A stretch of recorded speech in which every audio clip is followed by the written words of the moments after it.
Hi, welcome back to the Fox's Den. I'm Roxanne, and this is one of my EDventures.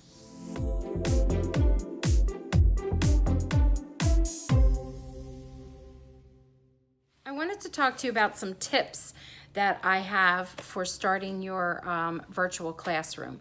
Of course, I am no expert. I am probably very new at this like you are, but these are just things that I thought about and I started to experiment with towards the end of our school year.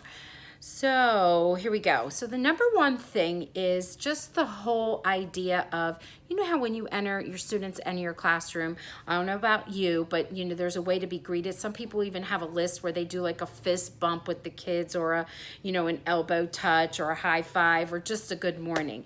I feel like that should be the same thing when they enter your virtual classroom.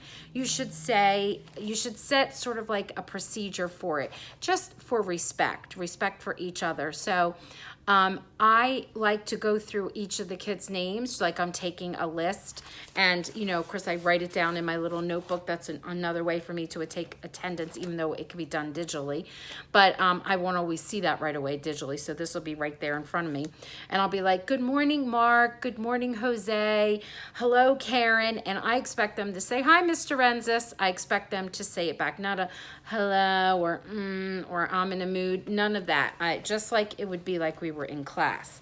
So that is like number one. And then number two, this is actually really important. There are a lot of distractions that can go on because the children are at home. There's the dog, there's the cat, there's your brother or sister, that kind of thing. So I'm going to be able to just, explain this to the parents too, but I want that minimized. I don't want to have the distractions if possible.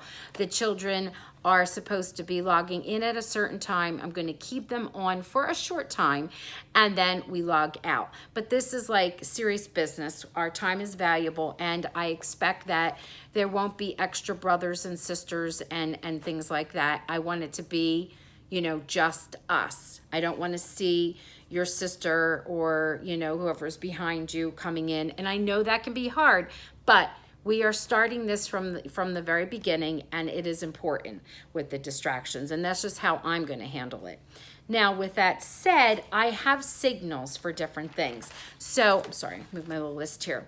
So when the children have a question, so first of all, you get them all in, they all want to talk, they're all muted.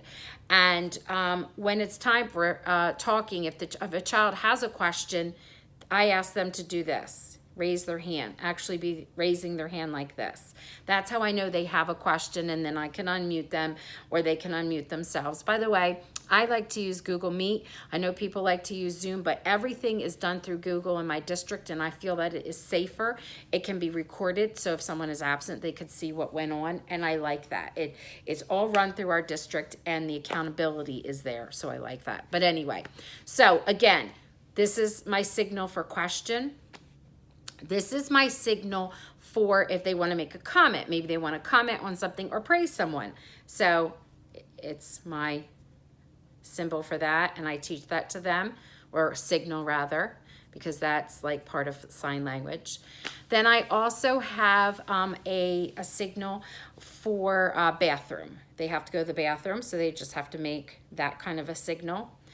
And then I have a signal for those distractions. So let's say, the sister fell or the sister came into the room or something happened with the dog or just some random distraction, something that doesn't fall into the category of question, comment, bathroom, and they have to just suddenly go. I don't want them just to suddenly go. I want to know that they are, and they could do it quietly by the go.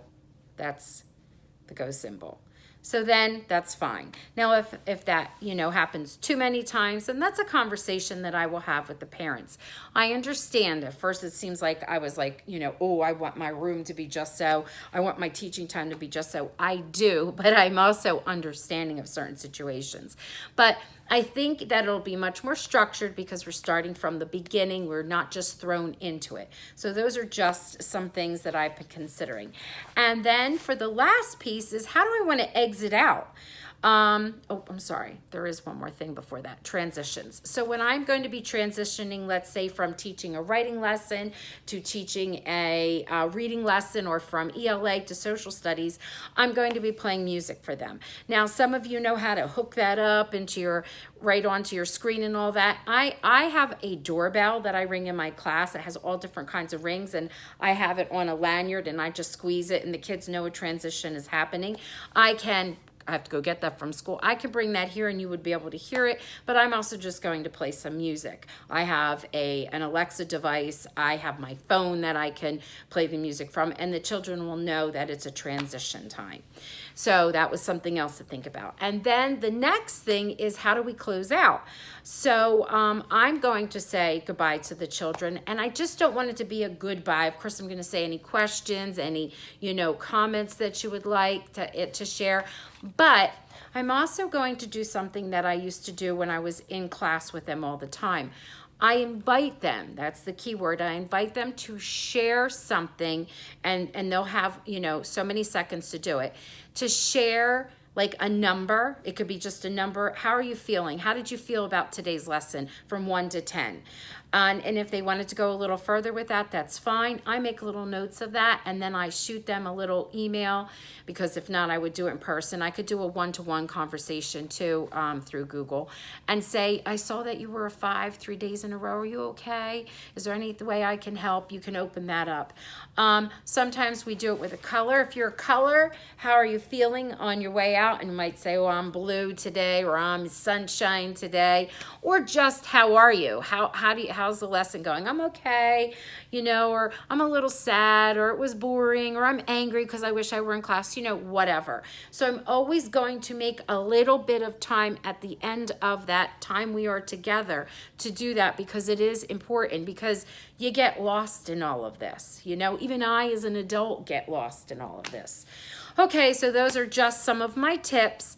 And next I am going to move on some things that I do for the kids with mail. Okay, some things I've been sending to the children with mail. That is a new video that will be coming soon. All right, thank you for tuning into the Fox's Den. You have a good day, and thank you for joining me on my adventures.